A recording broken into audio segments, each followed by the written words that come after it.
4 professors from Dartmouth that Yeah, coined the phrase artificial intelligence back in 1956.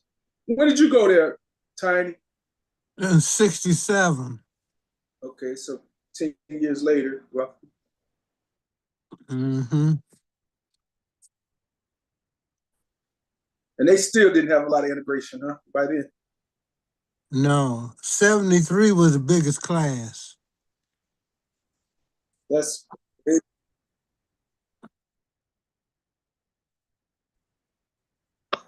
wow. And how old is Dartmouth? Oh man, it's a couple of 100 years old, maybe older than that.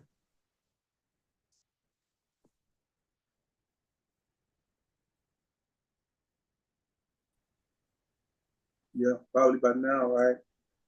Mm-hmm. Yeah, that's the crazy thing. We, living in the midst of all of the change, really didn't realize, yeah, that the change was relatively new. Mm-hmm. You know, people looked at the Civil Rights Act and many and the Voting Act, all those things, and they said, "Oh man, change is here, change is done." It's never really was the case.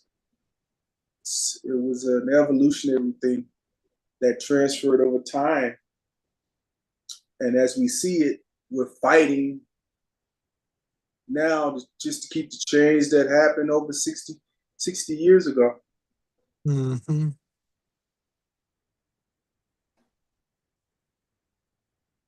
And But that's intentional though, The plan is thoroughly thought out before it's even put in place. And some even say it's like 20-year plan, lifetime plan. So we're the only ones that kind of think right now. so when you say 20-year plan, what are you speaking of? Like when certain systems are put in place, they already projected some of the impact that they desire and stuff that they may not even desire. So it may be a surprise to us, but it's probably not a surprise to people who put the plan in place. Right. That is so true. Yeah. Because people don't really think about things, when they're in the midst of it until they look back and say, "Wow, this is what that was. This is why. This is Right. like everybody looks at Reaganomics as, oh wow, that's what the no. I kind of knew when it was happening. I'm like, this is not good. Right. Good. And if this is the way we're going forward, we got Right. issues. Yeah. And if you think about it, that was kind of the beginning of the super craziness. True. Then you got to think about it. When did the craziness ever stop? True. Did you get a chance to breathe for 1 year or so? Maybe. The thing is that we generally on the defense or in what you call it, something mode, like Yeah. catastrophe mode. Yeah. Where you're constantly trying to survival mode. Right, survival mode. That's what I'm saying. Yeah, trying to manage, trying to navigate that. So you can't even see what's coming. Sometimes you can't even see what's in front of your face. Yeah. But people they meander on through, like, oh well. And they don't know. They don't really address it. Like I remember people talking about being sharecroppers. Yeah, I was a sharecropper. Then I'm like, okay. And they talk about how bad it was, but then they talk about, I lived. And when you hear when you put it all together, it was like, no, it was bad. You know, unless you were sharecropper, but you wouldn't be called a sharecropper, would you, Tiny, if you owned your own land, right?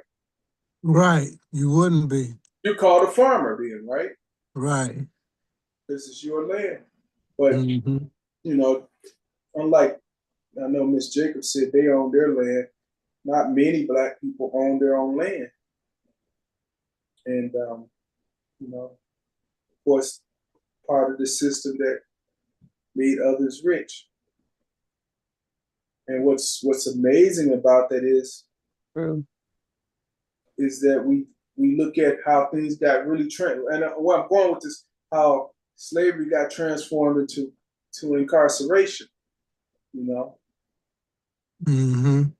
they say one out of five or one out of three. No, it can't be one out of three. That'd be like one out of five black men are incarcerated versus 117 white men. And then you look at how many people were enslaved versus how many people were in prison enslaved, you know, and why is this? Why is this system in place like this? It's just one system dropped and another one picked up because of the same old game. And then the new thing is, well, I don't know if it's new. Many of us are told that people have been saying for years, I got Indian blood. Well, you're not Indian, you're indigenous. Love. Yep, that's me. Yep, that's me. Okay, okay. Let me know. All of a sudden now the term indigenous, which we've always heard, it supersedes when it comes to the Americas and people being here, Native Americans, because they're saying the indigenous were the people that were here before the people came over from Asia, and the certain tribes that were created out of those people, um, from the Bering Straits all the way down to South America. And then we look at it and we say, we've been telling people for years that black people have been here. Mm-hmm. They were here. It may not have been a lot, but it was quite a bit. And I mean, it's documented by the Spanish.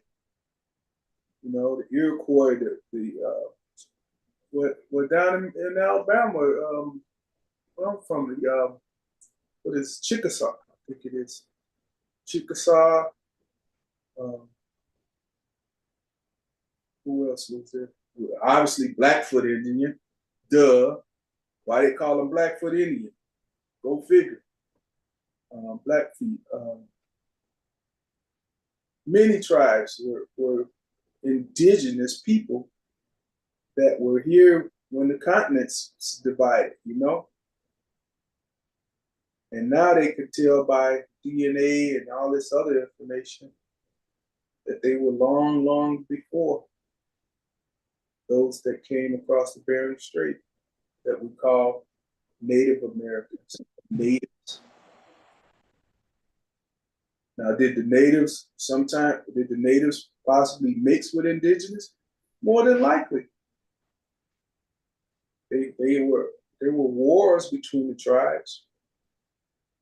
I'm more than sure they were. But and there was something else that Some theories say that we are part of natives, or are some of the actual natives, the original people from this land. And when they start systematizing um, government systems and different services, uh, Black people were recategorized in right, their tribes by their names. right, Then tribes we think are originating from Indian were really originating from African Americans, so or blacks. I don't even know what to call us. Melanated people. That's what I'm gonna say. So Well, yeah, no, that's what I was telling you. That's where the term indigenous comes in. The indigenous people were the black people that were here before the native people came over from Asia and created native. You see what I'm saying? yeah, Look up yeah, the definition, yeah. you will see that indigenous mean, from the land, about the land. And then Right.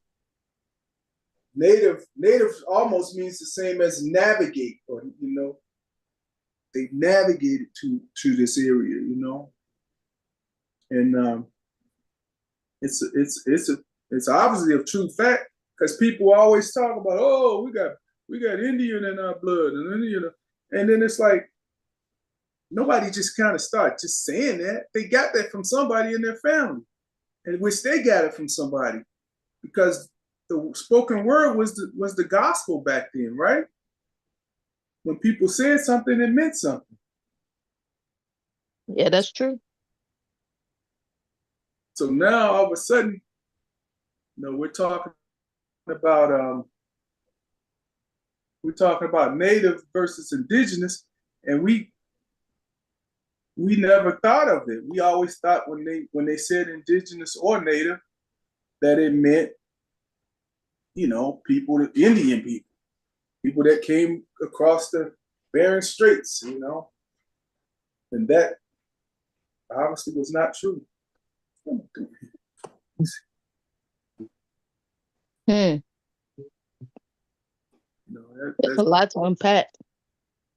but it really made, It's just a lot to unpack anyway.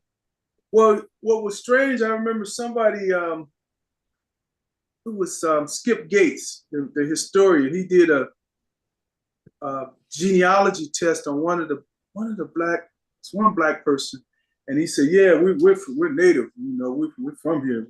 We got Indian in our blood." And then when he checked his history, he's like, "No, no, you don't.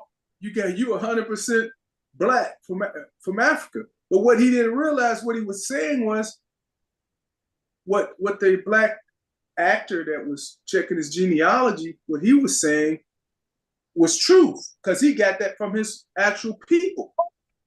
And then what Skip Gates checked was true also because he got it from the DNA. But the DNA of indigenous people was that of Africans because they were here. They had been here when the continents had moved, or even if they found ships to get themselves here, vessels. They were here before the people from Asia got here. Now, they don't want to believe it, but it's very much so. And I think it's because they dug up some artifacts that went beyond, beyond the period of when the people came over from Asia. And they looked at, the DNA, they could tell that and all that stuff. It's very, very obvious. But here we are, this day and age, and what everybody's been saying for years. Well, we got some Indians in our family. We got some. It's like, yeah, you do. They're called indigenous people. The Black House. And people have been saying that for, and I think they used to say it because they thought people who had more Asian look in them, or they had long hair or something. That could have been the case too, but it's more so because of people that were here before the people came across the Bering Straits. So what's going on, y'all? Everybody getting ready for this up and coming election season. Yeah, about that time. Yeah, these petitions come out the end of this month. and everybody's Right. trying to figure who's who and what's what. I know the mayor's race is starting to get heavily candidate candidate driven. I'll say there are at least 8 to 9 people now claiming they'll be running.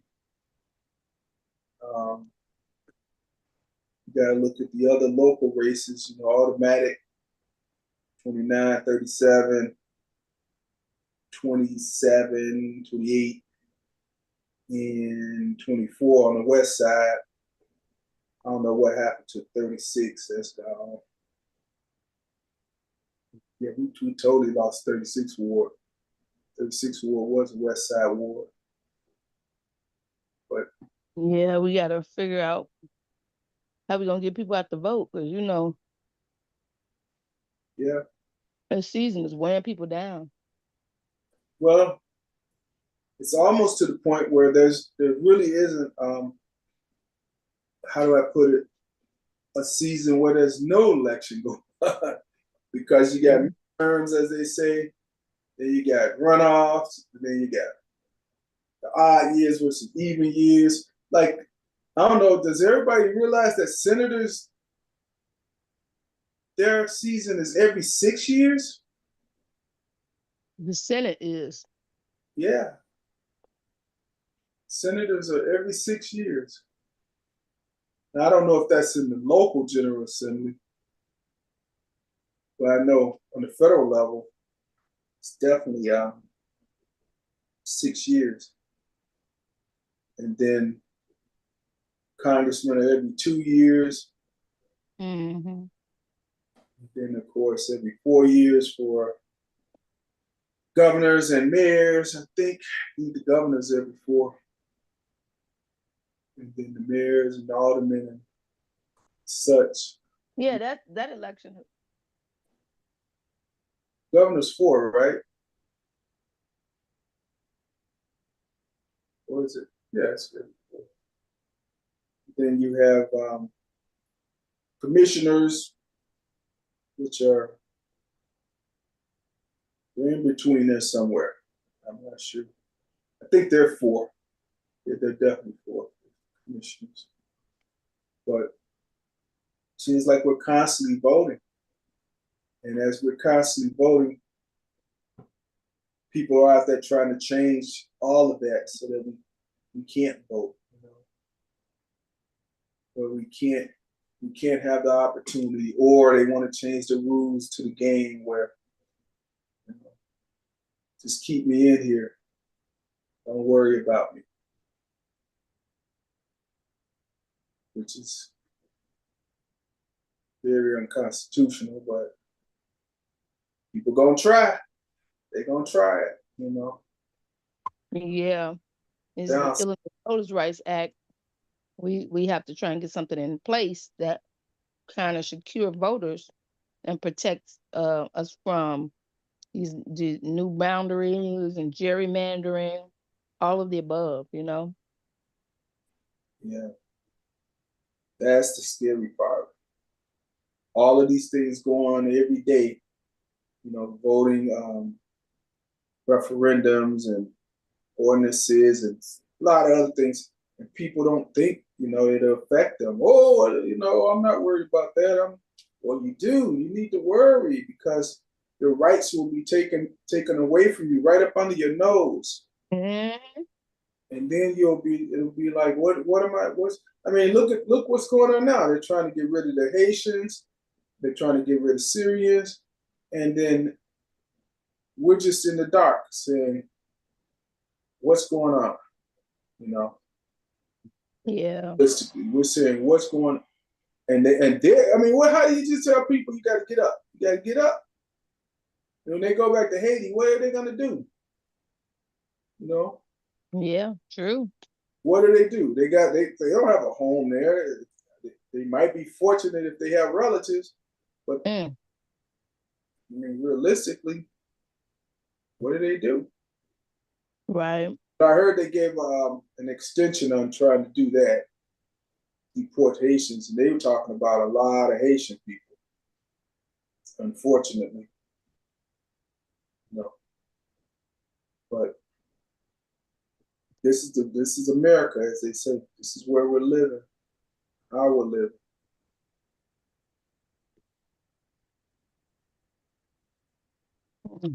Everybody, come on.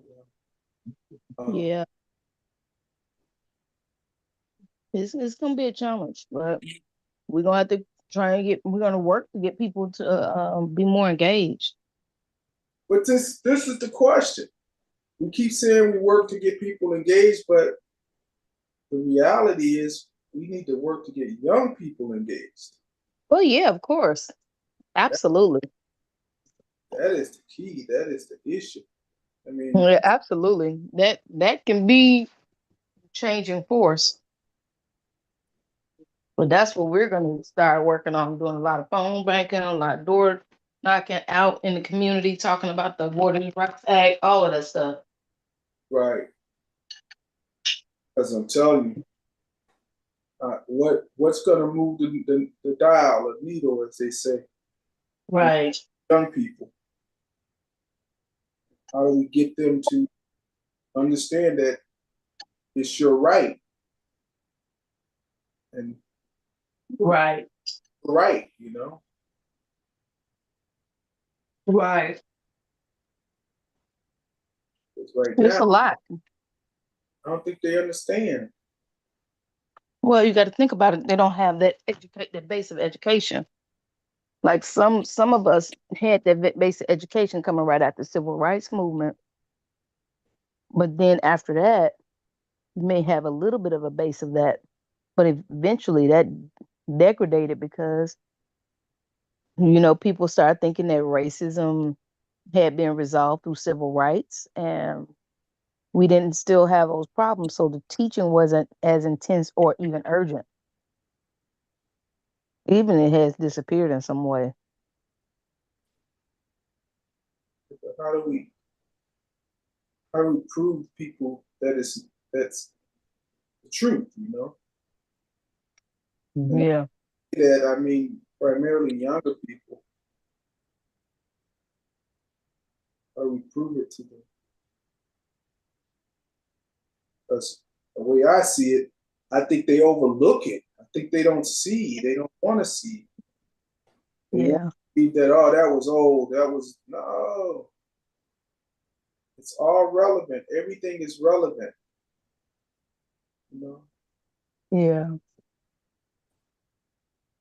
But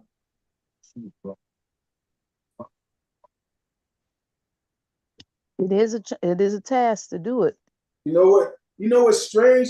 This year was supposed to be the 250th year, right? Mhm. But it didn't feel like it. Right. It really, even Well, 250 for who though? That's the question. Who's celebrating that? right. We were enslaved people, and then we had more years of foolery. Who's gonna celebrate that? Well, I'm just saying in comparison to the hundredth year, 100 years, True. it was different in '76. There was a lot of hoopla, although you're right, it was the same thing, who and why, but there was still a lot more. I mean, again, that goes back to the education part. Yeah. People people bought into the 100 years. No, I don't remember people in '76 said, "Hey, wait a minute, this ain't for us." It was more Right. like well, look at all this paraphernalia. Look at all of this, this hype about 100 years. And it's like, oh, okay, yeah, that includes us, because we were here 100 years ago. Hmm. Everybody came from 100 years ago. Then all of a sudden, it becomes Yeah. it becomes the issue of, or not the issue of, but the fact that what part of this was really for us? you know? Yeah. But we got something. If there's a few sleeping giants, you know, and if we can wake the giants, young people, Right. our communities. Well, we have to see what they value. You know, do they value Mm. their rights? Do they value opportunity? Do they value liberty? Do they value freedom to whatever extent it may be? Well, Steve, I think that the young people, the younger generations, have been excluded from so much, Uh-huh. that they don't feel like they're included in anything, they on another level because, you know, they just have been excluded. We Mm-hmm. have not given them enough value in the world for them to be included. There's a disconnect Yeah. from the real world and what's happening and how it affects them. Yeah. And we just got to change their mindset because they don't believe that they're included in this number. Well, what would make them feel that way? That's the key. I don't know. I honestly don't know, but we have to include them in a lot of stuff. We have to get them more involved, and it's not going to be an overnight thing. This is going to take years for them to feel valued as a person. Remember when they used to say American dream? What's the American dream? You know, Mm. Just trying to get by, trying to feed my kids, trying to find a job, have a job. All that's that what other stuff is unimportant to me, that's you what it is know. now. But back in the day, the American dream was um, that house on the hill, that white picket fence. A job. Well, all of that's supposed to be, come with it. But what does that mean? It's just not reality. It's not reality like it was. And No. I mean, the same thing with, Tiny was just saying he went to school in 67 to college, and it's kind of like that was kind of the big push then, starting the big push. Got to get a college degree, got to get a college degree. And now it's like, why you got to get college debt, got to get college debt, hundreds of thousands. And it's like, for what? Come back, man. Come back. You know, Come back. who is that? Oh, that's my computer.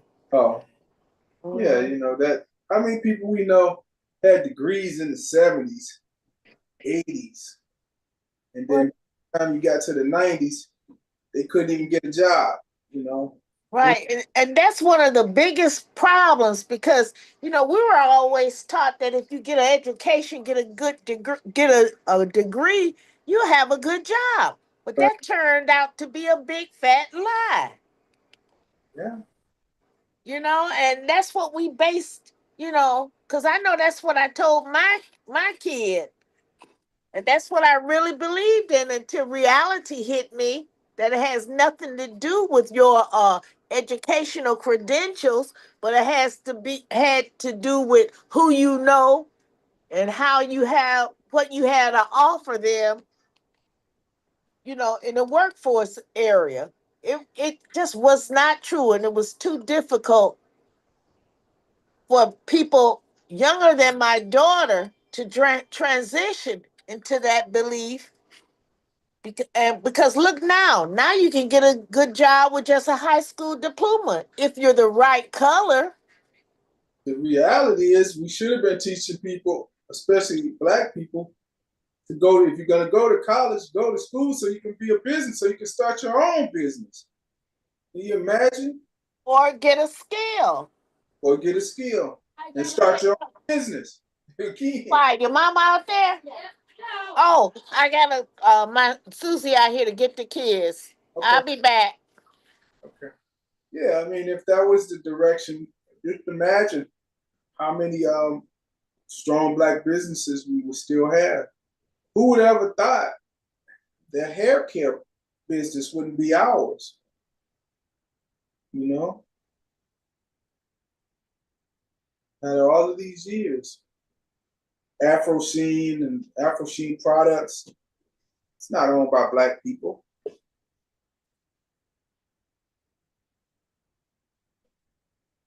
It was. We sold it. Yeah, We sold it, but also it costs us probably twice as much to do business as other people and other nationalities because we get taxed on everything. We get triple taxed on everything. Um, that's challenging to maintain that, right. and also having access. It's man, it's a challenge. Yeah. So somebody was talking about how black businesses, how hard it is to sustain the 50-yard line, the club out south. They got shut down the other day. And they've been around for years, 50-yard line. They got shut down because of something with ventilation or something. I don't know. And, you know, Wow. yeah. Mm, And, that's interesting. yeah. They've been around since who knows when. I know since the 80s. Right. How they get shut down just the other day. But yeah, those challenges always seem to affect our communities more than anything. But how do we sustain? You know, man. I'm looking at they're talking about all this development they want to do on Madison, and they're still doing all this trying to get the Chicago Avenue development online properly, which it's coming, but still it's a long way off. You got it's like patchwork, You got the little area where the police department is. You got the bank, Laramie Street Bank. You got a few restaurants and stores down there by Malcolm. You got development in Kizzy, Pulaski, but it's still patchwork. Chicago Avenue and Madison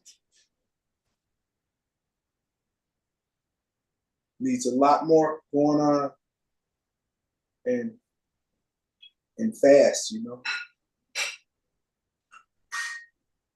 lot more fast.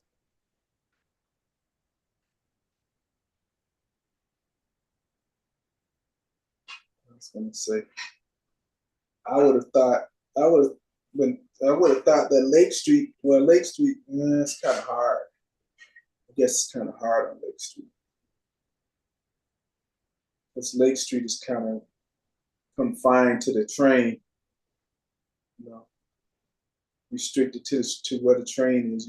Even if you went out away from the train, that would mean ripping out quite a few properties,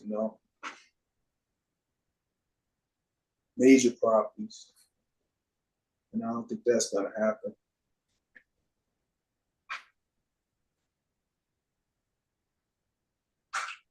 But those arteries, I think, are definitely going to be the ones that everybody's tapping into. Warren, Washington, Madison, Jackson, Harrison, places like that.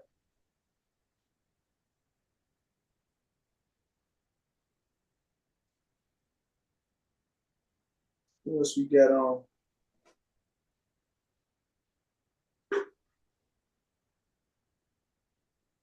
speaking of 4th of July, I guess the fireworks didn't work out that well because of I guess it was kind of overshadowed or foggy or something that day, and they couldn't see the fireworks downtown. Mm. You know, not quite a success. But hey, let's talk about back to the politics again. So the mayor's race. What's everybody's thoughts on the mayor's race? You know, what do you guys' thoughts on it? I think the more people get into it, the better chance Johnson has of keeping his seat. You think so? And Think so? that strategy is based on what? Well, everybody who gets in has a few people that they'll take out of the election. Yeah, but that's people that they're taking away from Johnson. Not necessarily. Well, it definitely would be because he won by the majority vote, right? All So right. if he won by the majority of people last time, that includes people everywhere. So if other people take from the majority, they're taking from him. They're not taking from, I don't understand it. It's always kind of understood that an incumbent wins based on just having a name. Yeah. But when you want to uproot or get rid of incumbent, you run multiple people because they take from the incumbent, unless this incumbent was just that dynamic, like now you could tell me when Daley was running, and I'm going to go back to old man Daley, he didn't have multiple people running against him, did he? No. No. Because I'm thinking he probably would have got uprooted too. But that's typically the philosophy. You want to get rid of an incumbent, you got to run multiple people because each group will pull from the incumbent's numbers because the incumbent had the most numbers before. Now, if you're saying there's some mysterious group of numbers that came from who ran against Brandon? It was Vallis, okay. So let's just say the Vallis numbers, which his numbers weren't even close, from what I understood. Let's just say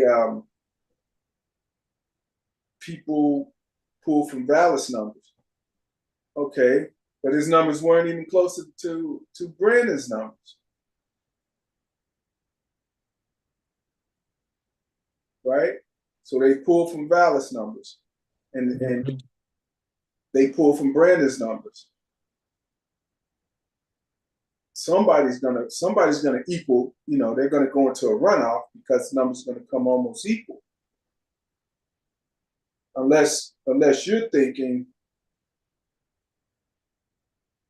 no, I don't understand that one, Tiny. I don't understand that one. Where more people makes it better for the incumbent. Incumbent's almost better off with a 1-on-1 or 2-on-1 because now you got a person that has a name, regardless of what the people believe, and then they got to look at an unknown person that's, if they've never done anything, people are going to be like, well, I don't really want to take my chances on that person. Mm-hmm. And then think about this.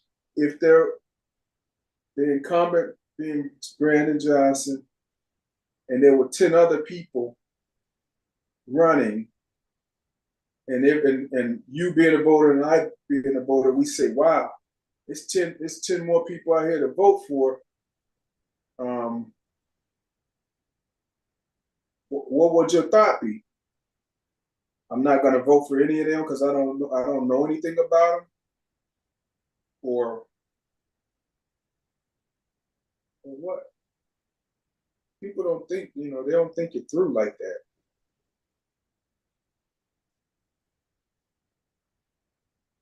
And many people are, they're trying to figure out who am I gonna go for?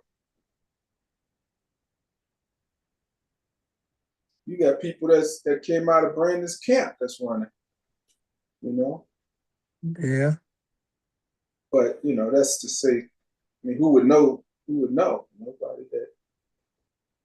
No one that really knows. The only person that know the person would be be the only way that somebody would vote for him. They would have to really know him, or they got to do some heavy campaigning. When you talk about heavy campaigning in the city, you gotta hit it. You gotta have some money. And who has the money now? That's the other side of it. Who has the money?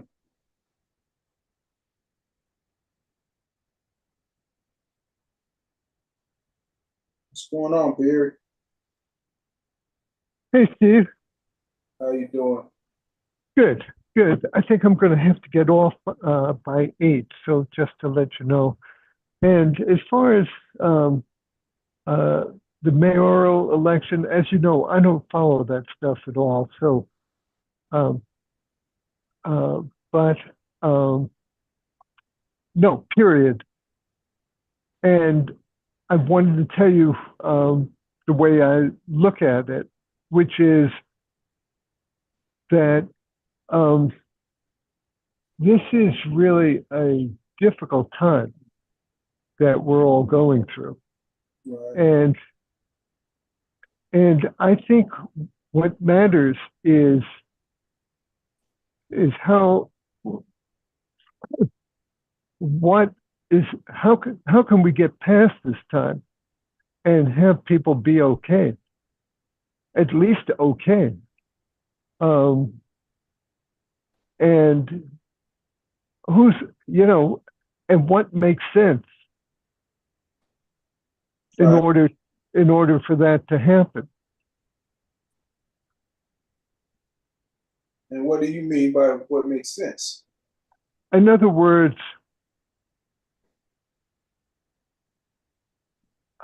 what is this race all about besides the horse race part? My sense is, I've been hearing for years all the horse races, but I think that gets rid of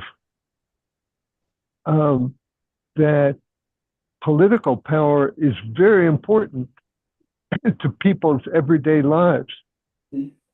And that's what we need to focus on rather than entertaining, like we're watching a horse race. Who's going to run, who's going to win, and who's handicapped, and who's got this, and, all that kind of stuff. It's who is going to represent what we really need. And are they going to be able to accomplish it? Can we work together to make something meaningfully better than it is now? Because things look dangerous to me. Yeah. They do. They really do. And there's such powerful interests that just want people to be distracted. It's like circuses, handing out bread in circuses so people don't revolt. But what do we need to do? Do we need to revolt? What? Right. Ideally, we get through these times and solve these problems peacefully.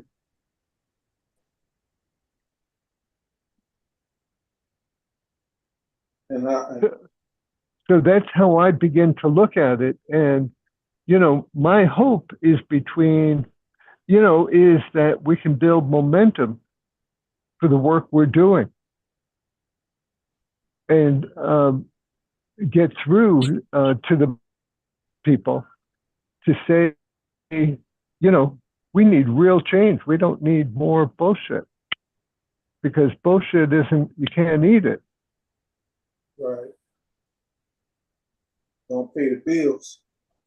Won't pay the bills, won't take care of the sick, won't feed the hungry children, won't give housing, all the people who have no housing. Right. And how would through the winter when the cold comes if we don't get people with political power who are going to do something? And how do we get these kinds of urgent messages across to people in a way they'll hear?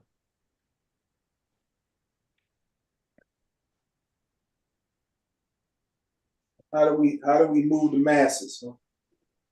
No, how do we move the politicians to hear the urgency that we see on the ground? You move them with the vote. Yeah, but the problem is that so much of the vote is determined by Musk and the rest of them, who control the media, social media, all the media, and can put people down or pull them up or give them attention or not. And how are we, the people who are going to experience whatever happens, how can we come together to figure out what to do? Well, it's the general rule of thumb, Barry. All politics are local. Meaning, no matter what level it's on, it trickles right back down to where you sleep and where you eat and where you live. Yeah, right. And, so then, therefore, what do we do to make a difference?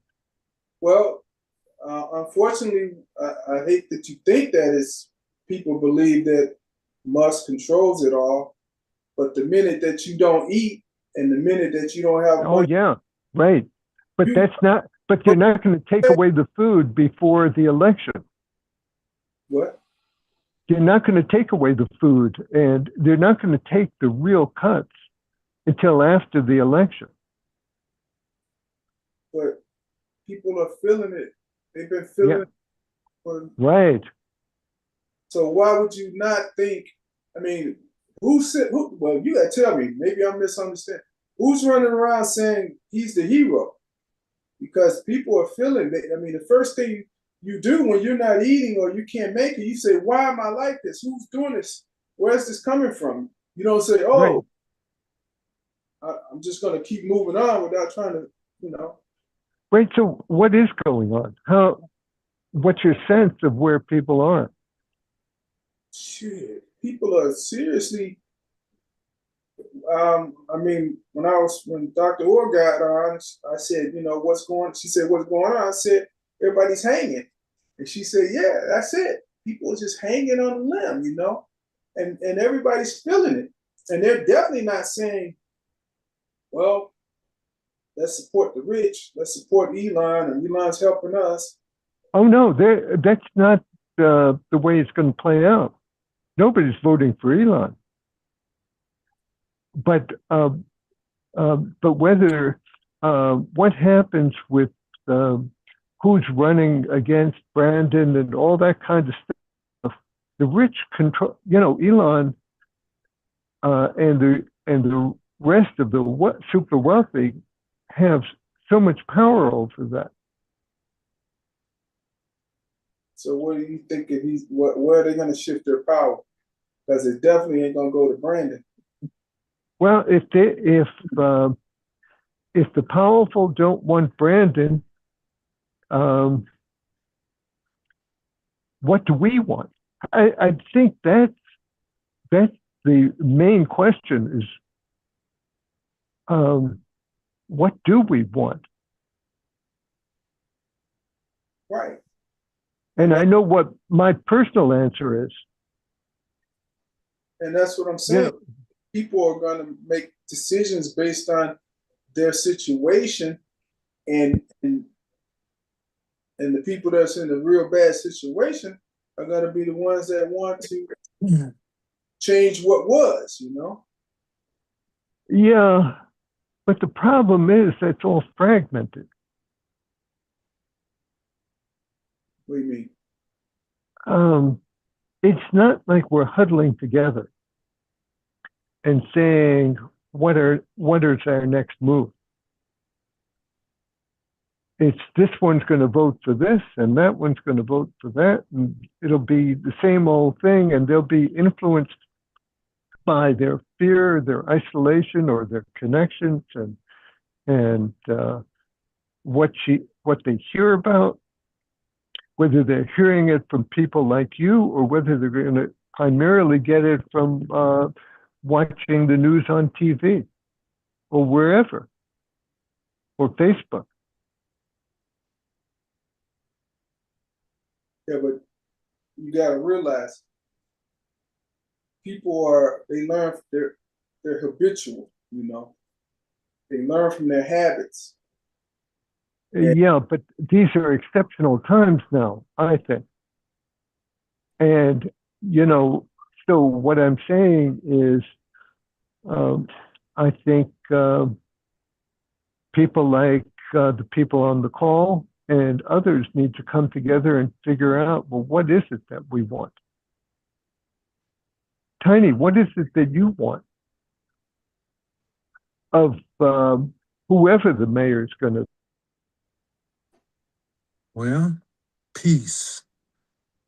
I just want Chicago to be looked at as a peaceful place rather than a violent place. And how can we get that? What do we want Brandon to do, or how? Do you want Brandon, or do you want somebody else? I want Brandon. Okay. And what about you, Ella? No one person can do anything to stop the violence or for us to obtain peace. It's not a one person job, it's a collective of all of the things that's being. So when you say Brandon can't do nothing. He can't wave his staff or magic wand and we instantly get peace. He's got the aldermen, he's got his managers or whoever they are, he got all of that. And he has us as people.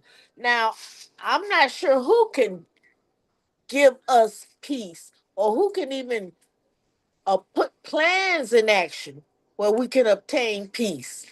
It's not either peace or more shelter for the homeless or more food, getting us back our medical care. It's not all one, it's a collective, it's everything. Now, whoever can start the ball rolling, he can't do it, but he can start the ball rolling if he has that thought in his head of that's what he wants to obtain. We have to try because there's always going to be failures, but we're going to have to try and continue to push for what we want to achieve.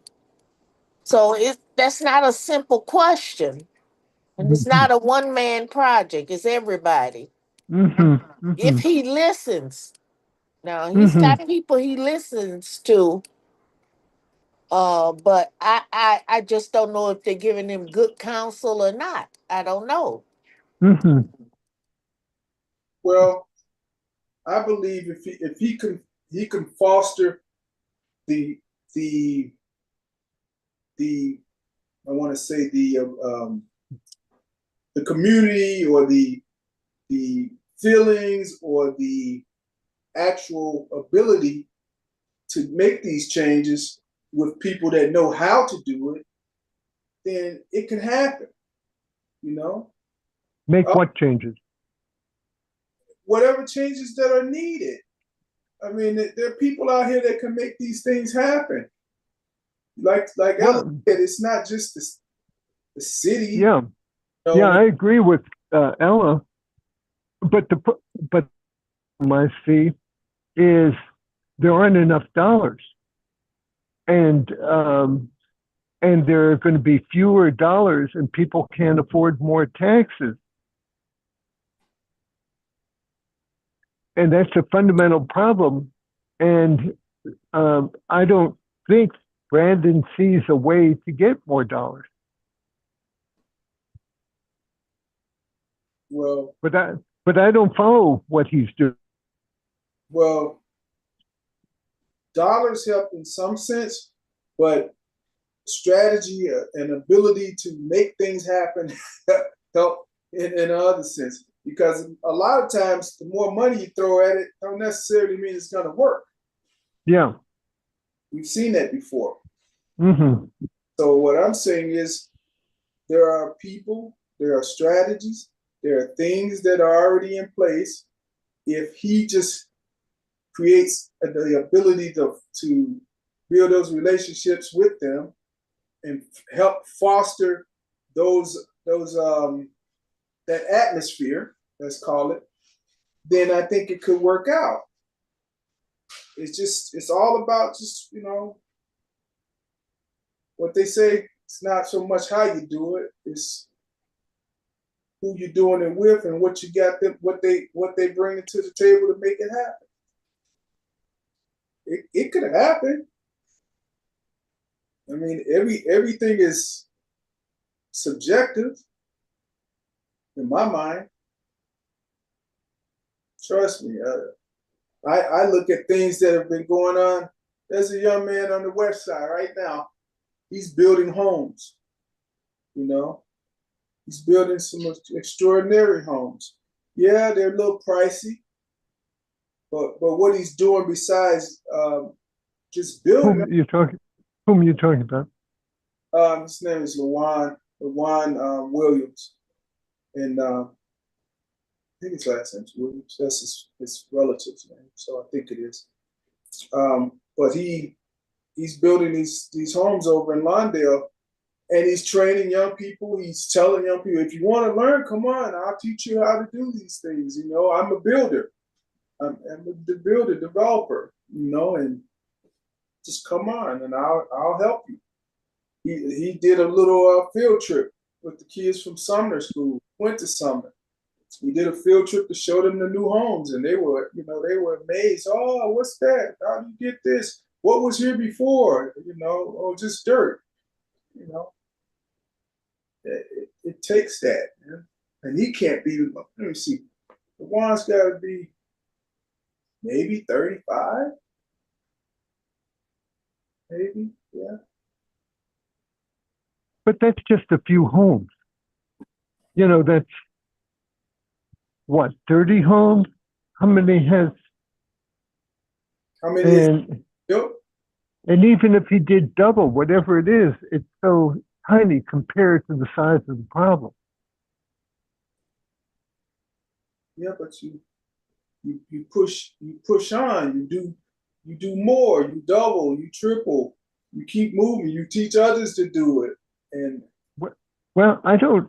The only thing I see that seems viable to me is Good Money Chicago. There you go. That's what he's doing. Yeah, but so I think we all, this is my wish, that we all say yes, Money Chicago is what we need.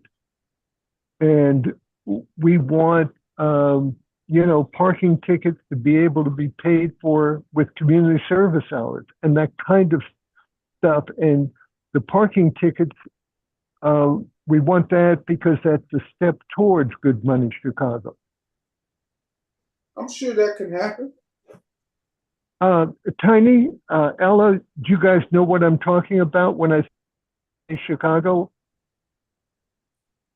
I know what you're talking about. If you mean like if you get a parking ticket or a speeding red ticket, instead of you paying them with money, you pay them with service hours and stuff like that. Is that correct? As a first step, but there's a downside to that. Yeah, what's that? The city needs to make money to stay operational. Yeah, They can't live off just service hours because they have too many debts and too much stuff they have to pay for with capital. but So, they can't, um, whatchamacallit, the parking ticket is just like a trial, a demonstration of what could work. The idea of good money is for 2028 is that people can buy most essentials with either their dollar or their time-based credit accounts. But people prefer to use their time-based credit accounts because they can't buy certain essentials like gasoline for anything but dollars. So they hoard their dollars and turn to each other and help each other and use time currency.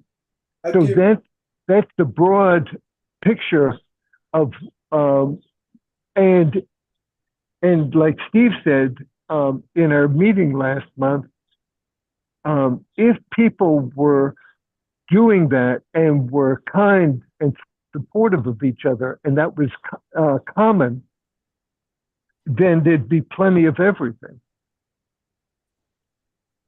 And so many of the problems would disappear. So that's a big picture of where we could go. Now, you're absolutely right, Barry. It could go. It's already happening. It happens every day where if you have traffic violations, the court allows you to do service.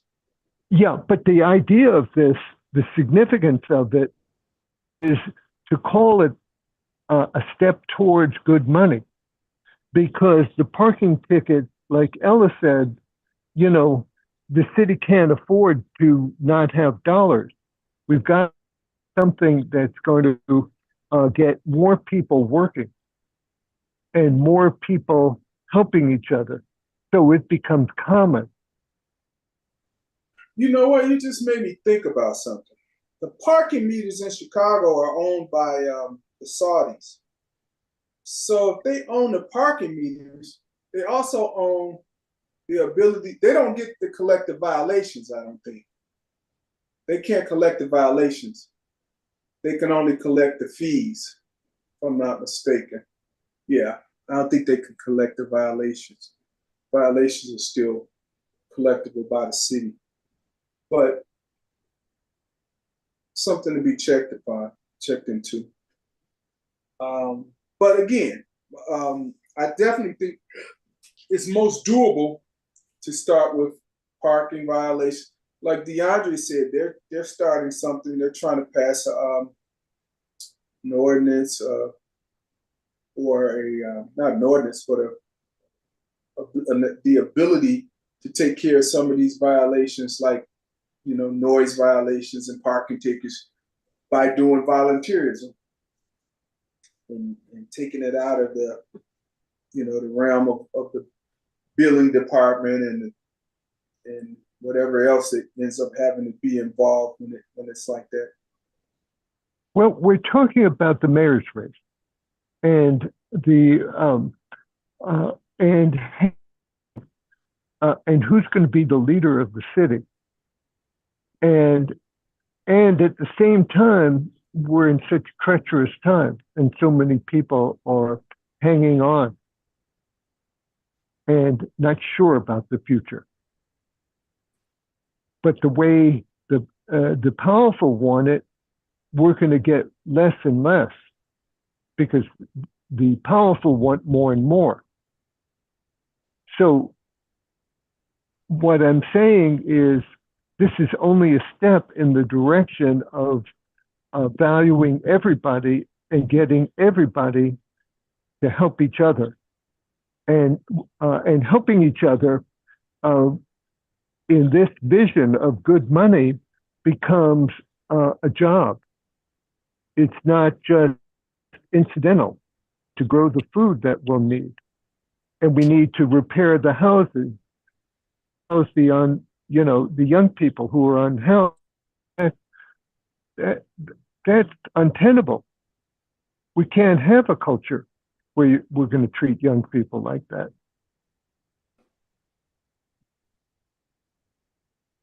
That's true. There's no You future. know, they're the economic future. We can't be treating, you know, our assets like that. And that's what good money does. It gives young people hope. Because what it's about is there's needs everywhere because people need each other. And we need to have more people working to do that. And we need to get the message to Brandon so he begins to have that be a concept of all of is having Chicago become a good money city so he can give young people and all of us hope. Okay. I mean, it's a good opportunity. I'll tell you that. If somebody someone got $200 worth of parking tickets, and they have an opportunity to go and give, like by I don't know, going to a senior building and helping with some initiatives in the senior building, or going to a school and talking to the kids about whatever, or doing whatever. Well, you know, the idea of this is that if we get this going, and let's say Bethel has, gets into turning vacant units into homes, we could get jobs that need to be done.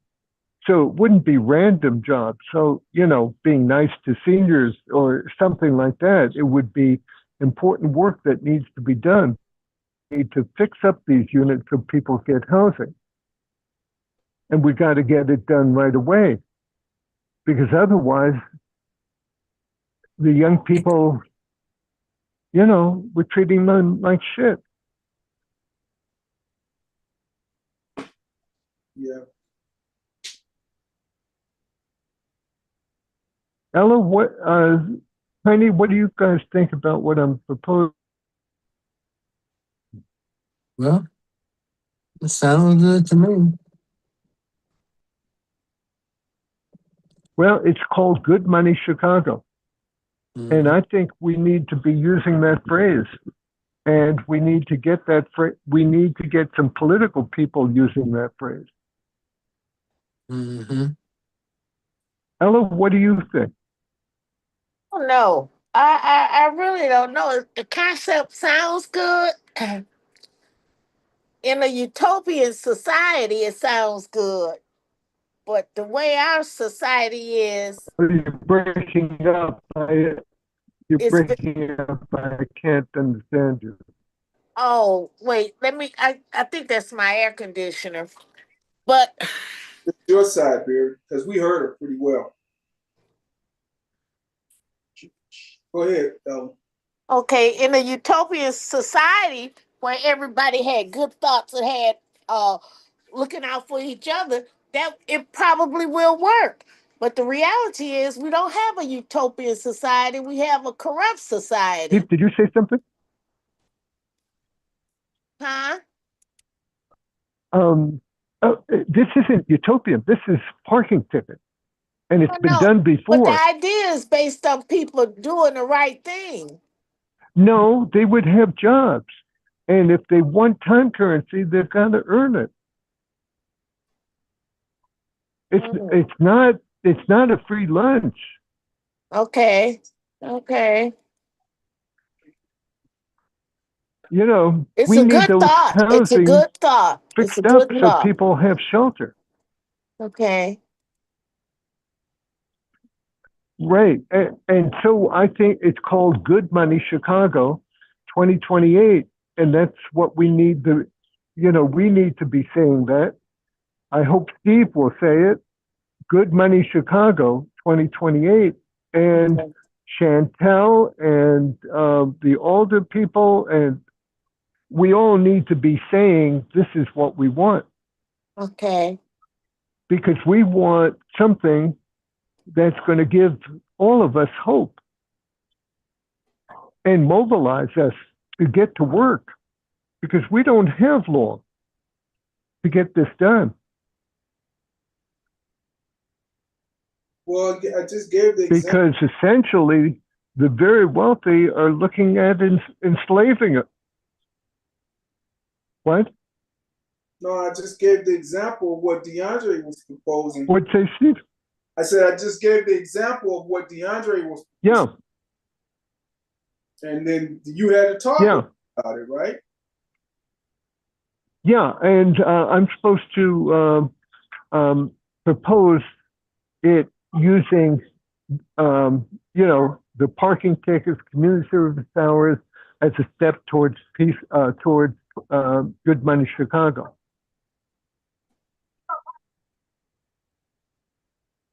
So I'm going to make that proposal to his, his whole group. Mhm. But it would be good if we all start using the phrase Good Money Chicago. So we begin to, have people hear it over and over again. You And guys, then have the political people echo Good Money Chicago. you guys understand the concept, right? A Well, little Ella, bit. is it, I understand it a little bit. I'm how can I I'm help still clarify? trying to What? digest it. Well, it's relatively simple. If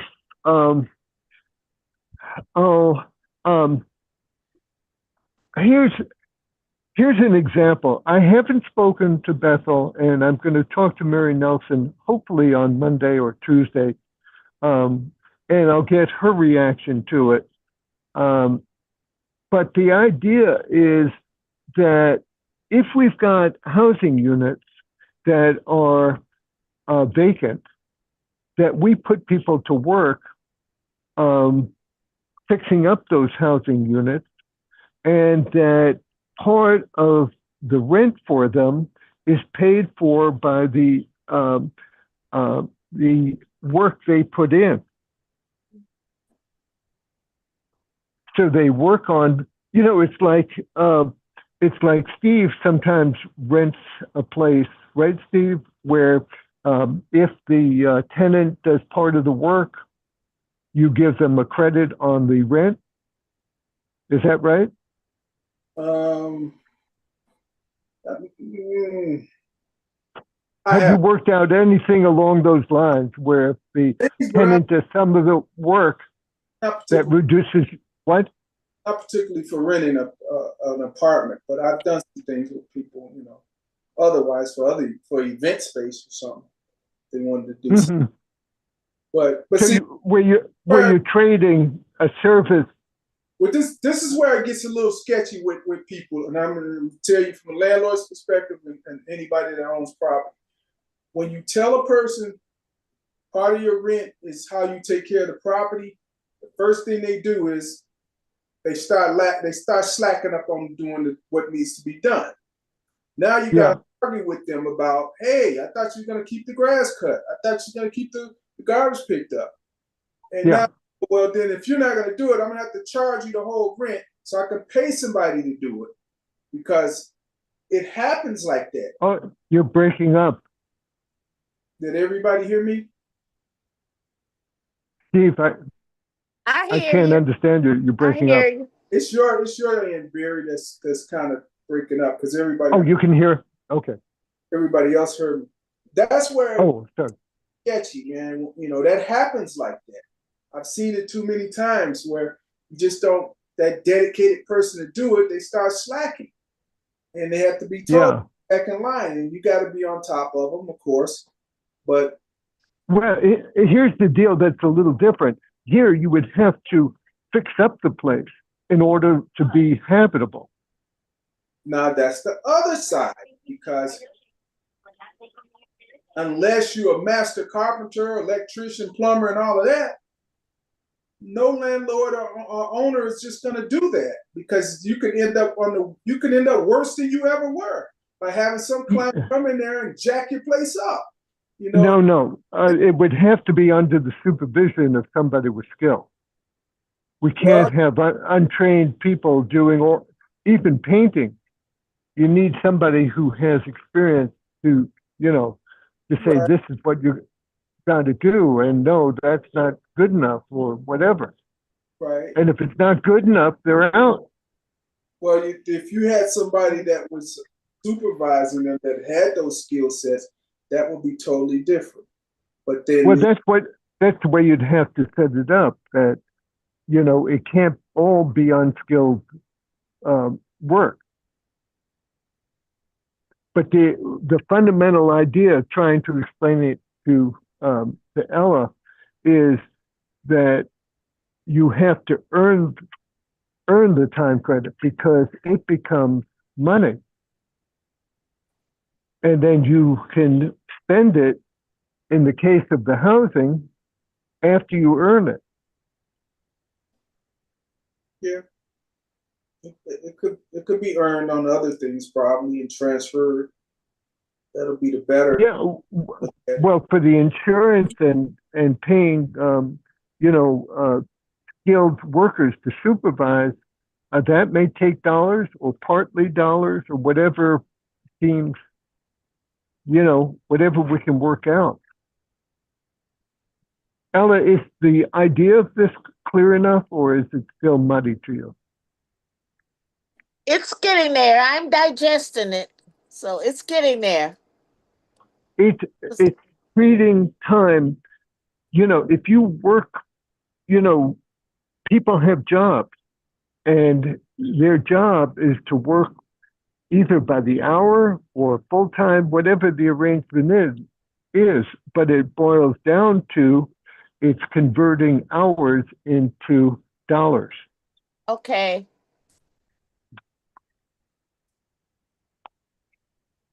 Okay, I see what you're saying. And so it's no free, there's no free lunch in this. But what it is giving people hope. Because if we all are kind and supportive of each other and responsible and accountable, and we got to set up these systems so we get the housing done and we get the food grown. And if we're providing child support, in other words, mentoring or caregiving or whatever it is, that has to be done responsibly. Okay. And we've got to get rid of, and we're going to have people who are going to try to game it and scam us. But people are smart, and they're not going to have it. And it's going to be new, and we're going to make some mistakes, but it's better than what we have. Yeah. Whereas what we have is there aren't enough dollars, and there never will be, and there may be many less dollars in the future, depending on how the elections go.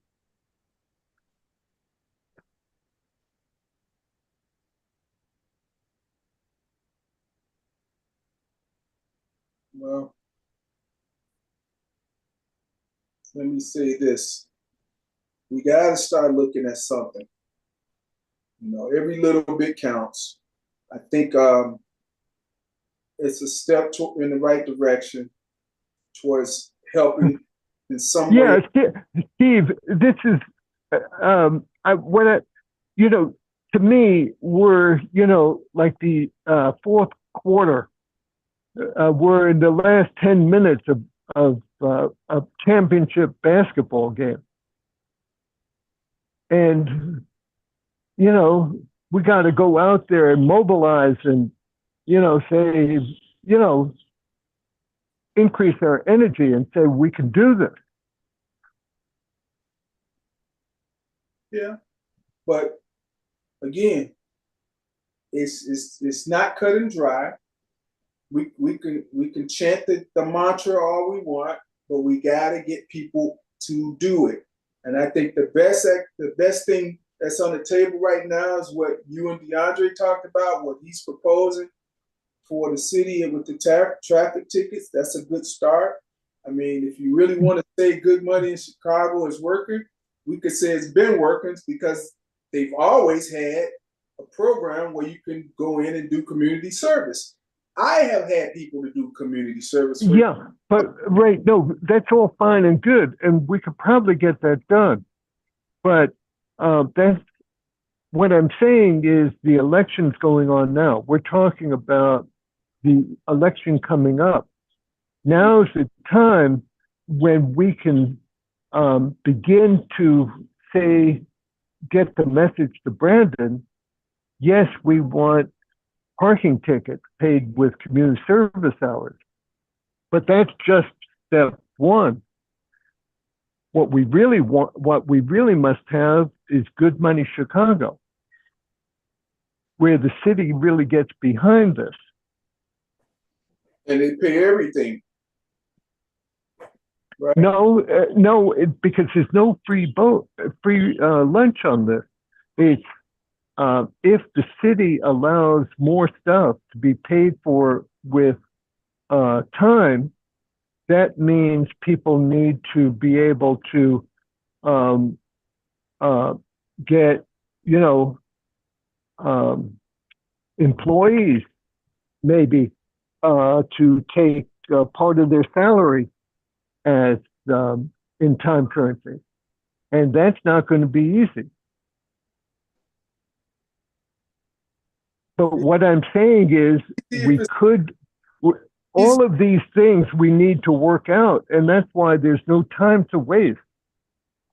It's easy if for instance, somebody making $100,000 a year and they need to make $150,000, then guess what? If you told them the other $50,000, you got to do it in good money. Right. Dollars. There you go. There you go. The next 20 years, that might be sufficient, but then people are going to say, well, how do I advance when the cost of living goes up? So but when the cost of living goes up, then we reduce your dollars and we increase your time currency. Yeah, because then as the cost of living goes up, what's happening with all that is that the Elon Musk is getting more funds. That's what the cost of living going up is all about. And we're getting less. So if he does that, then we switch to time currency more and more until he gets the message he doesn't have us by the throat anymore. Right. That's only if people are able to get their medicines, their health care, their housing, their food. Oh, wait a minute. So the medicines, maybe not. So we may need to use the scarce dollars for the medicine and the gasoline. But for a whole lot of stuff, it's services because we live in a service economy.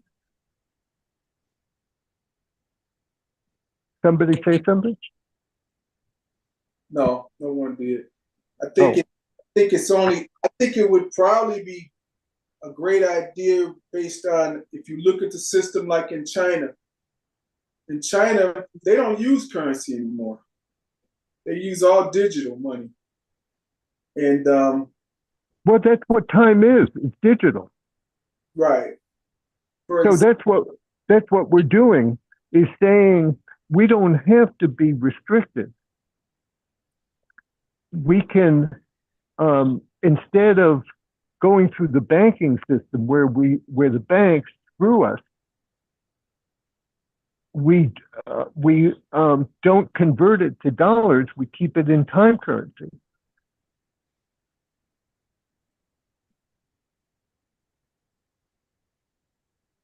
Yeah. But an hour of work is an hour of work,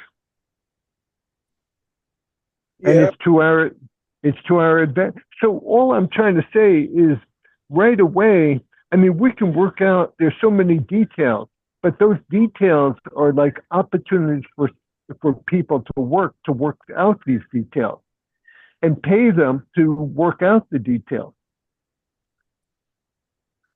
We got a lot of smart people, and we got smart young people, and we need to have them use all of their, energy of young people to learn these new ways and figure out these new ways.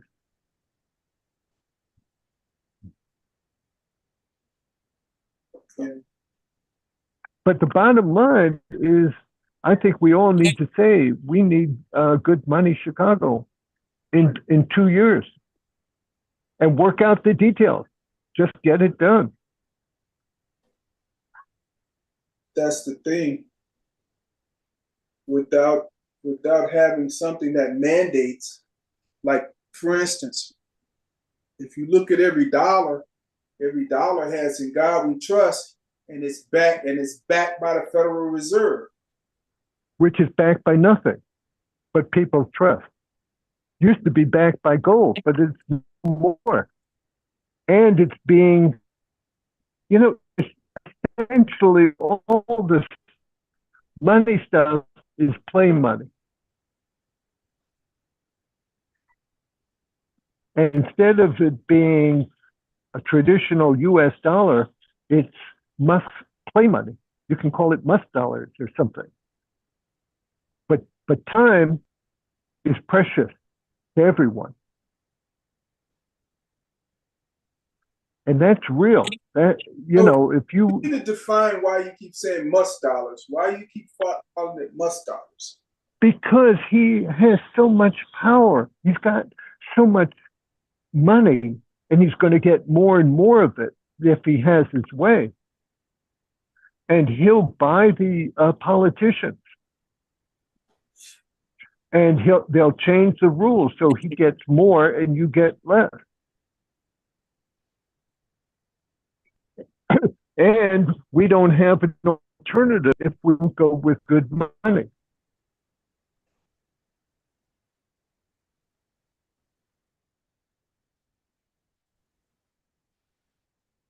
But he's not the only one, right? Yeah, right. It's Musk and his friend, but it sure doesn't include Tiny, Right. or me, or Ella, or you, Steve.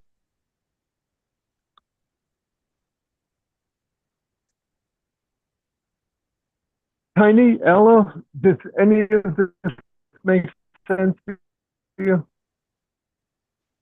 Yeah. Well, yeah, it's making a little sense to me. Oh, it's just good. Well, we're up to a little. What's the part that makes no sense? Or it's just confusing, Just or thinking what? on the lines of how will it be implemented, and who can we get to think like you think to get the ball rolling? Well, here's how I see it happening. We say to Brandon, for example, this is what we want. You breaking up. Yes. And we say, great. And then when it's happening, and he needs to figure out what? Did you say I'm breaking up? Yes. You were doing okay for a second there. Okay, how about now? Oh, just continue. Just continue. So the idea of it is we need Brandon to say yes. And then we need him to work it out. And he's got smart people, and this isn't complicated. Not all that complicated, but a lot of things will change. And you say you're going to talk to Brandon about this? No, what I say is I'm talking to Steve. Steve's hopefully going to talk to Chantel, and Chantel will talk to some people, and Brandon will hear this is what people are buzzing about, and this is what we need. Okay. So what we're doing is building momentum. Okay. Okay. So we're saying this, this is what we think. Show us something better, or I'm asking you to do. You want to be mayor? We don't want our taxes increased.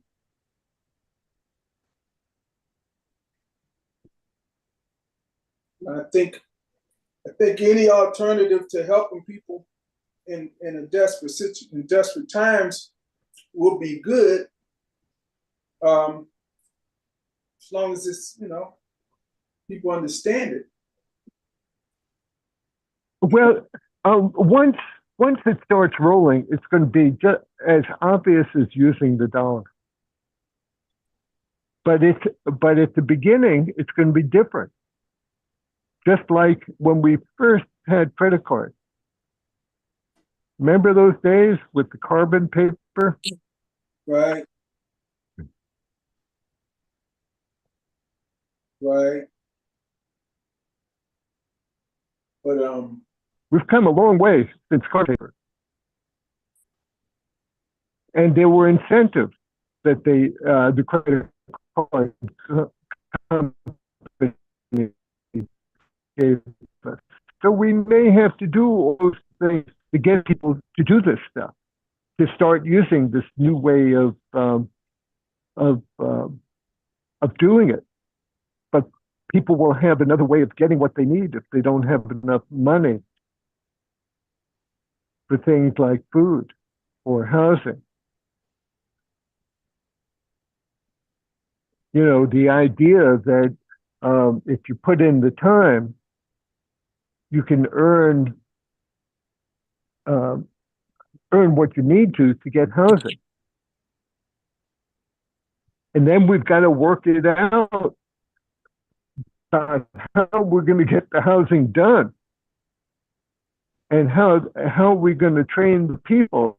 And all kinds of stuff needs to be figured out. That's all work. And it's valuable work that needs to be done because we'll be training people, young people, for example, on things like demolition.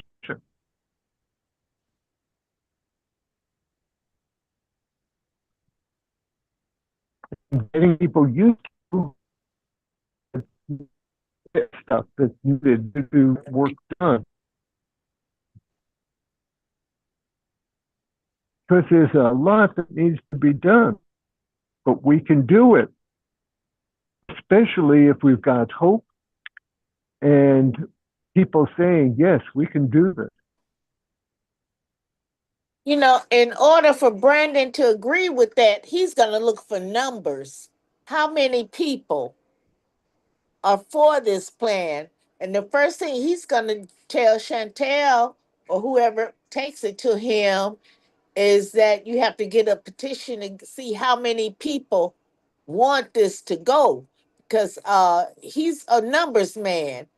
The more people involved, the more he's inclined to set it up.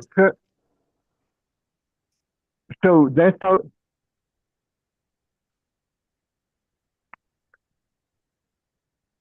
Right. So we all need to do what we need to do. That's how Chantel won. She worked her ass off, knocking on doors. She went way beyond what most people would do. And that's what we need to do now. She told me she's gonna call you, Barry. If we need petitions,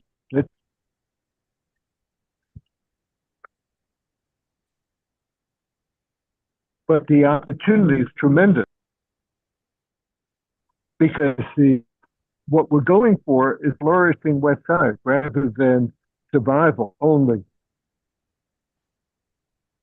Hey, wonderful, fabulous. So, that's just another step. What Steve just told me, I didn't know she was going to call me. So that's another step, and that's how we build momentum.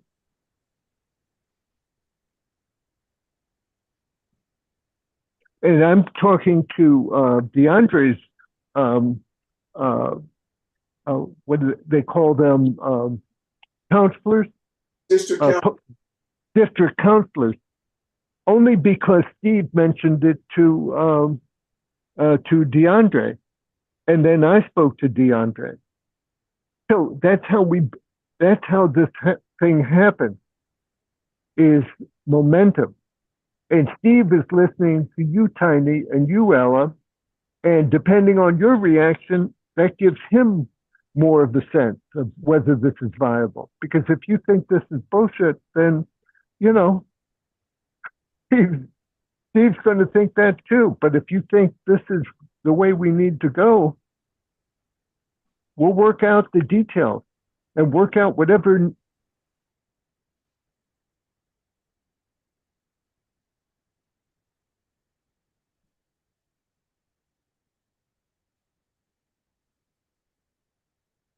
It's your phone, Barry. You're breaking up. You outside or something. Between survival or not survival and flourishing.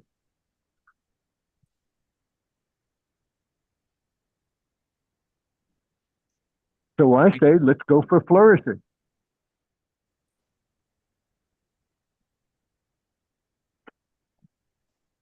What do you guys think? Ella, talk to me. Tiny. Well, I don't know. Yeah. Ella said she don't know. What say, Ella? You don't know? No. What? No, I don't know. You don't know whether it's worthwhile? It'll doing be this? worthwhile if we can get it off the ground and can get the alderman to agree. Any help is worthwhile. Any change is worthwhile if we can get it done. Right. So if you say yes, let's do it, that's going to add to the momentum. And it's all of our individual yes, let's do it, that's going to get to the point where the aldermen are going to say yes too. Because that's what happened between Diana, who was very enthusiastic about this parking ticket business. He spoke to her older woman, Ruth Cruz. I'm agreeing with the parking ticket thing. Well, that's a step towards the other, but the parking ticket isn't enough to save us. It's going to help. It's going to make a real big difference to people who are really vulnerable. But it's not going to be enough for the city. And that's where we need good money.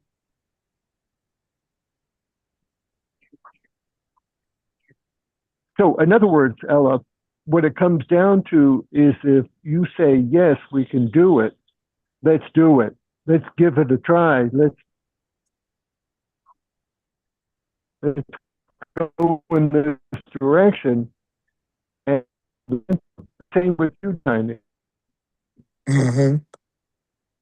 Yeah, let's do it. I think parking tickets is Fabulous. What about you, Tiny? Well, I think that the dollar is not going to be worth much, so we need another vehicle to do business. What? I think the dollar is getting worse, so we need another means of dealing with each other. Mm-hmm. And Peacebrook is it. Fabulous. So you're a go. Mm-hmm. Fabulous. So there you go. So we're adding to the momentum. That's fabulous. I'm about to run out of juice. I'm just rushing to plug in my phone. but Hello? what I was saying is Hello? that it's the parking ticket situation is a lot more doable to start with because people are looking for alternatives to paying these exorbitant fees, you know? Yeah. But that's just the beginning. It's a significant step, but it's a step towards something big.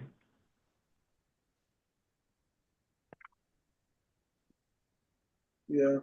Oh, and did I mention that Vicky Skaman is a yes to Good Money and has joined the Good Money Alliance? Well, Hello, Tony. Uh, they don't know who She Vicky is, they don't know who Vicky uh, is, and they really don't understand when you use the term Good Money Alliance what that really means. oh, so Vicky is the president of Oak Park. And she said that what Good Money Chicago is all about sounds fantastic and is strategic. And she said yes to being part of Good Money Alliance. And Good Money Alliance is just the organizations like NAC and Welcome to Fatherhood and Dr. Orr's Westside Rising are members, and all of that is to build up momentum to get bigger and more organizations to be part of this. So it's all about building up momentum. huh. And my hope is that Chantel will become part of it and that she'll be a state leader.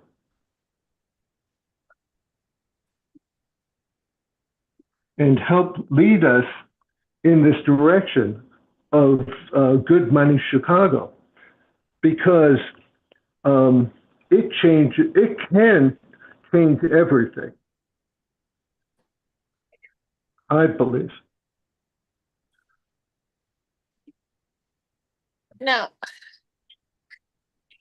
Now, I'm not. You say the Good Money Alliance is what?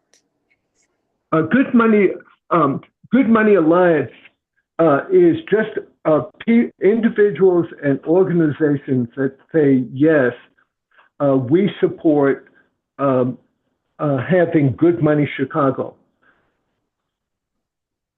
come to be, so that people can buy essentials using time. That's where we're going with it. Okay. And what are they doing now? Right now, the ask is that for tonight's show and for every show, you pay Steve 5 minutes of time. And what that means is, and you agree to do it, let's say, for a year.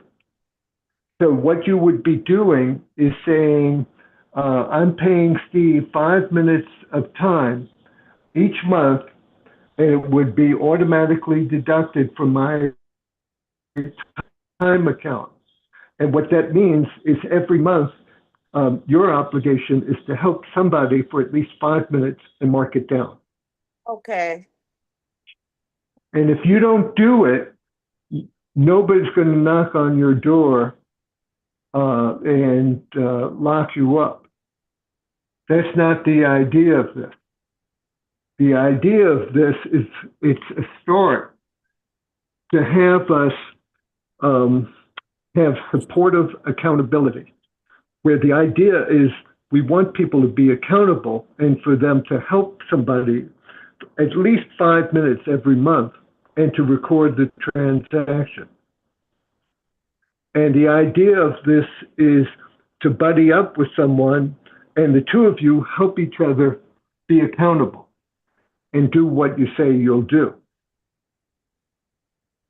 Okay, so everybody actually police their own selves, and it's up to them and their heart where they are to comply with the rules of this organization, correct? Well, the rules are simple. Be kind and help each other. Right. Okay. That's the rules. Other than that, it's, you know, it's be a good person. That's the essence of this. Okay. You know, it's what we really need at heart. Or what I was trying to explain a little earlier was that, you know, the monetary system is based on rules and enforcement. You know, Yes. like in China, I was trying to tell you, they don't use coins. I mean, currency. Remember back years ago, we used to see Chinese money or Chinese money, and it would be like, "What's this money's got a hole? The coin's got a hole in it." Yeah. Mm-hmm. The reason it had holes in it because that gave them the ability to put them on strings and carry more. But then that ain't, you know, that's found to be not so fruitful, carrying a bunch of coins and metal or whatever. But then also carrying stacks of paper dollars. They literally at one point they had such a hard time, you know, transporting their money. They would have like currency exchanges where, you know, if you had to take something to market and you had to be paid for it, someone on the other side of the, let's just say the state where you took your product would just pay you, and then they'll get they trusted the person on the opposite side to handle that transaction, you know, because they would entrust. But my point is now in China, they're all digital. And what they're doing now is it's crazy because you have like a digital credit card. And I was just listening to something a month ago, like if you jaywalked, they have cameras everywhere.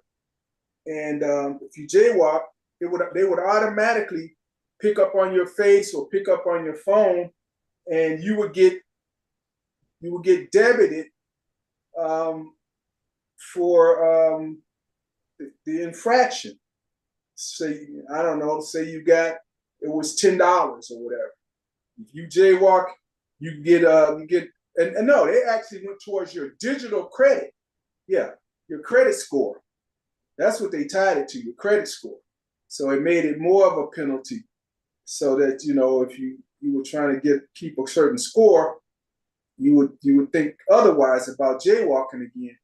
So, you know, the parking tickets is a good way to start with it, because it you know, you want law enforcement, you want people to understand, don't keep doing this, and you could just think, oh well, I get a ticket, I'll go use my good money because good money's, that ain't no big deal to me.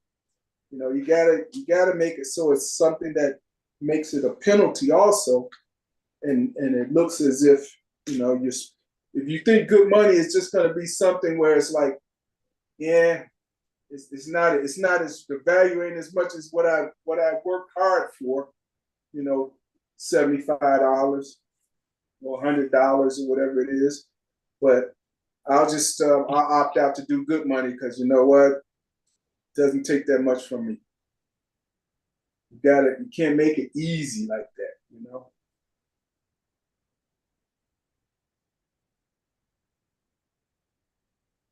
But anyway, Yeah, yeah, Steve. And one other thing is that good money is very, you know, a lot of it is very similar to the dollar, but there's a really significant difference is that it's not enforceable by a court. It's based on relationship.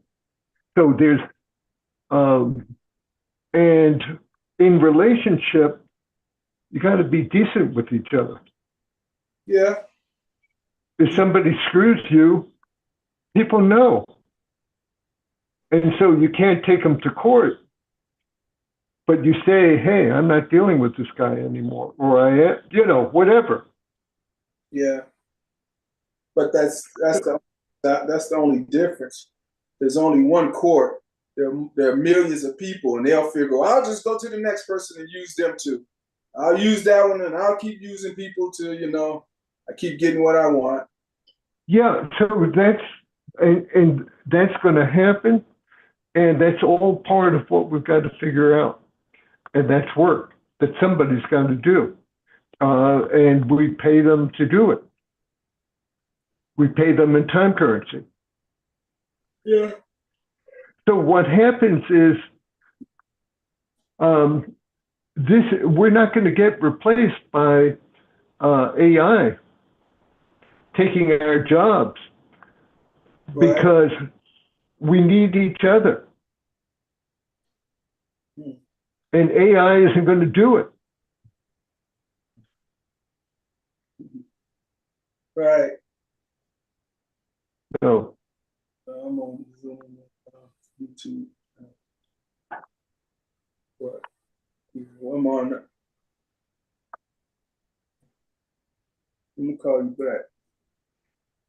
Because I'm still on. All right.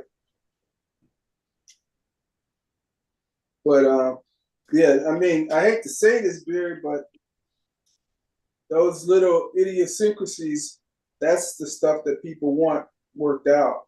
That's why it's very difficult for people to say, yes, I'm with it, and then they go, okay, but now what? wait a minute, what do you read to? Idiosyncrasies about time? About time currency?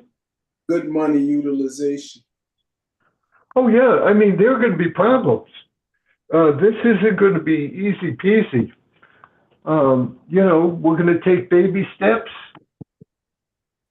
some fabulous parts of it, and some, it's going to be not as convenient. We're going to have to do the transactions, and we'll learn better and better. For example, this is the first time I've said to, who did I say it to? I think either Tiny or Ella about paying you 5 minutes a show, but but doing it on an annual basis. So in other words, it's a repeating 5 minutes thing to do, but they would be committing to, they would say, unless that I'll pay it to you, but they can cancel if they needed to. Right. Well, So that is not quite in place, but hopefully in the next day or two we'll get that done. yeah, But we this gotta is all kind of what? out those things because people are, they're kind of, hey, what about this? What about that? Yeah, it's going to be like that. Kind of like now when you go and spend 97 cents and they keep your whole dollar because they don't have 3 pennies. Oh, we don't have pennies anymore. What? Well, I'm just supposed to give up 3% of my dollar? What are you talking about? Yeah. Yeah, well, you see, it's the same kind of thing as like this show. Here we are, Ella and Tiny and me, we've been on the show many times. But we could be watching something on TV instead, where it's Flickr. You know what I'm saying? For some reason, we keep coming back here. Yeah, because we got a lot of stuff that got to get done, and people need to Right. Speaking But of, that, you see, that's the difference. speaking You of, know, so, talk about the federal level with Marble Mouth Mitch McConnell and stiff as a rail Lindsey Graham now, because he's DOA. You knew that, right, Barry? yeah. Mm-hmm. And Mitch Yeah. McConnell, who knows what's going on? They probably got him in a sarcophagus somewhere, looking like King Tut. Oh, Jared, I'll tell you, it's like, it's quite a time we live in. Oh yeah, oh yeah. It's I think it's an odd time because everybody's getting older, but then the people that are coming up behind, they're getting older, but it don't seem like they care about the same things, Yeah. until it's time. But yeah. We were trying to go politically where everything is. We're talking. I also wanted to talk about, but we're about to get out of here. About the automatic races, and right now we're still trying to figure out, a solid candidate for the 29th ward. People are talking about running 37. I don't hear too much about the 28th, Jason Irvin's ward. I don't hear much about 27. What do you mean you don't hear anything? I don't hear people mumbling about running against them. And in the 24th, Monique Scott, I don't hear much about anybody mumbling about running against her, but I'm sure there will be some. And it's coming up quick because petitions come out the end of this month. Yeah. Well,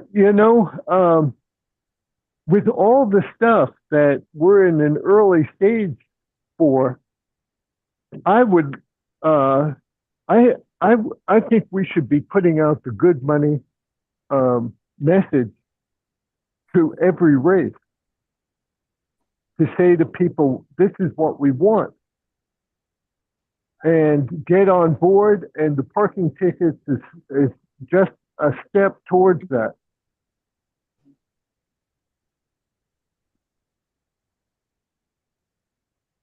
So everywhere we try to get this message out that we're all part of Peacebrook.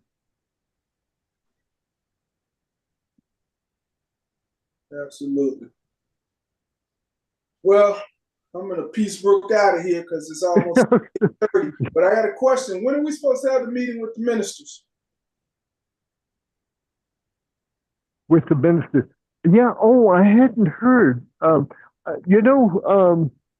think Father Larry hasn't responded. So I just haven't gotten a chance. I was going to give him a call and see whether, whether he'd be available, and so we can get it nailed down. Right. But I think it was July. Let me just take a look. We put out. It was the dates that you said you were available. Right. What about Reverend Wright? Did he respond? No, but I kind of wasn't expecting him to. But we can make a call. Okay.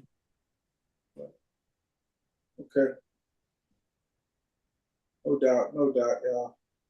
All right, y'all. We about to conclude because it's let me ask a question, Steve. Sure. Did they pull the plug on Linda? Not that I know of. I forgot to bring up, Linda Tolles, a ventilator. What? To be praying for her. I don't know if you remember Linda, Barry. I know the name. I'm just trying to. She used to be with Venus and Rosemary and all of the ladies, that group of ladies. Yeah, she's on a ventilator. Oh my God. Right down on Division and what is that? Pine?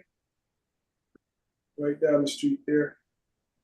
In the house right off the corner. But yeah, prayers are need to go out and up to her because she's in a difficult time right now. Oh, yeah. And Linda's not that old, I don't think. Right. Yeah, How old is Did she? she have a stroke? I think so. What happened, Tiny? She was at some event, and the the platform or whatever around it fell on her. What was that?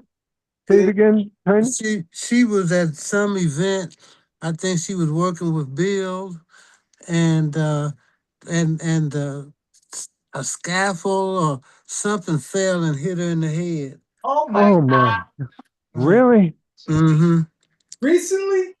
No, it's been a Oh yeah, couple of years, yeah, but yeah. she got worse and worse and worse. Oh Lord. Wow. Oh well, we're Mm-hmm. gonna send up some prayers for her and set up Mm-hmm. a timber. Cause that Yes. too You know much that Oh. bad news. you know that big house, Ella, on the corner of on the east corner of Pine and Division. That's her house where she lives. Oh, okay. Yeah, Oh wow. yeah. Well, That's north of Division, right? The house on the corner. right, yeah, right off the corner. You can't miss it. Right off the corner of North Division, Right. Division, and Pine. Here, this is a picture. Oh, let me show you. This is a picture of her right here. Can you guys see it? Let me see. Let me see if I can get you a good. There you go. Oh, Oh. okay. Yeah. Oh, that's so sad. Mm-hmm. I don't think Linda. She can't be more than 65. If that. She looks young. If that. Yeah. Oh, She was just in the hospital. What was it? A month before she was in not in hospital, but in a rehabilitation or a nursing home or something, right? Mm-hmm. Yeah.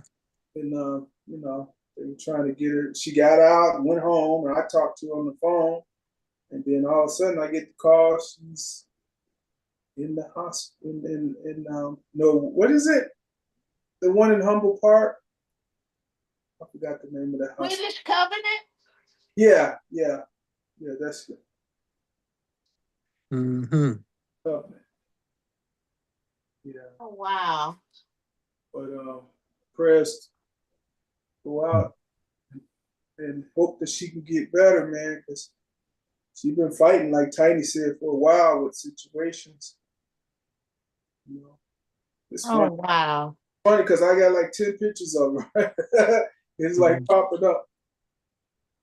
There's another one. Oh, Oh, that's sad. There's too much bad news. We need some good news. I know, I know. Good news is hopefully she will be better. You know, and we can pray for her Yes. recovery and come out of this. You know, I really think she will. I hope so. Yeah. Also tomorrow, 10 o'clock, we got bingo at the NAC. 10 o'clock to 1 o'clock. Let people know. Come on out. Get some of these bingo giveaways and some of we have some food and things for those that come out. So Okay. enjoy What time does it start? 11? 10 o'clock. 10 o'clock? Yeah. Okay. Yeah. So Wow. hopefully we'll see you guys then. Let some people know, and we'll talk soon, Tiny. All right. I'll talk to you hopefully this week we have our meeting. Once somebody make the decision on the right day and time, and got a lot going on. Getting ready to get. We're starting to smoke. I think I'm gonna have a smoke out on the 23rd. I missed it. I got to make up for this one. 23rd of this month, probably be down on the south end of the ward of 29th Ward, and working with 15th District. So, see you guys there. Be there, be square, y'all. Okay. Have a good one, everybody. Yeah, with all the dust on division and everything, right? Oh, God. Well, I know. Anybody got anything else? That's it. Yeah, I wanted to ask one thing. Heidi and Ella, I have a question for you. Very brief. Are you comfortable giving 5 minutes of time each month for a year to Steve for this show? yeah, Which I is can do that. Yeah, Okay. Good. I me just too. have to be reminded to do it, because I'm getting older. Yeah, if it's all right with you, I would like to put you both on, create an account on Time Exchanges, and then we'll automatically debit the time. Okay. Well, So when you all- gonna do that? When? Uh-huh. Probably in the coming week or two, I'll mark it down. Okay. But I'll take care of that part. Okay. Your part would be to help someone each month for at least 5 minutes and mark it down. And we can talk about that Okay. another time, about getting that marked down. So thank you. So you're talking an hour a year? 5 minutes an hour, 5 minutes a show every week. Oh, I thought you said a month. 5 minutes a month. Oh, I didn't say it clearly enough. Oh, shit. So it's not a month. Oh, So it's 5 minutes a show. So that would be 50, let's say, times 5 is 250 minutes. So what is that? 4 hours a year okay. of credit, but it would be 5 minutes a week. But your obligation is to help someone for at least 5 minutes per month. Okay. So, we can go over the details, but essentially, for every show, you're giving automatically, it's like a subscription. And I'll be doing the same thing. Okay. So the idea is to get everyone doing it, so we're beginning to actually use time currency. So when I can should tell, yes, we're actually doing it for Steve's show, for example. And we'll do it for the Peacebrook Time Exchanges meeting, which is this Friday morning. Right. Okay. Just Tiny and Ella, are you available to come this Friday morning on Zoom? I doubt it, because I'm getting ready for the block club party and I got a lot of stuff I have to do. You could show up just for a few minutes just to get a flavor of what the Where people do are I like have to show up at? on Zoom. No, where? It's on Zoom. Oh, it's on Zoom. Yeah, like Okay. you're doing right now. Okay, I have to write it down because I will forget. I'll send it to you. Okay, do that. On my Okay, and time. So this Friday, 10 a.m. to noon. And Okay. Tiny, are you available to do it? Yeah, I really don't know, Barry. Right. Okay. You can just check us out for a little while and just see whether you like it or you don't. But it's people just like on this show, and we're talking with each other like we are here and now. Okay, is that this Friday? Talking about This Friday, the 17th, At what time? 10 a.m. to noon. Okay, well, make sure you email me so I can. Email, not Send it text, to my right? text message so I can get on the Zoom. Okay. Okay, good. I will do that. And I'll send a message out and then a reminder. The day before you'll get a reminder. Tiny, what about Yeah. you? Do you want reminders? Yeah, that'd be good for a reminder. Okay, so text you? Yes. Okay, great. Okay, thank you All right, very y'all. much. I'll catch y'all next weekend. All All right, right. then. Have a good one. Yep. Right. God bless Be everybody. safe. All right, Tiny. Yes. Mhm. God bless everyone. Bye. Okay. Bye bye.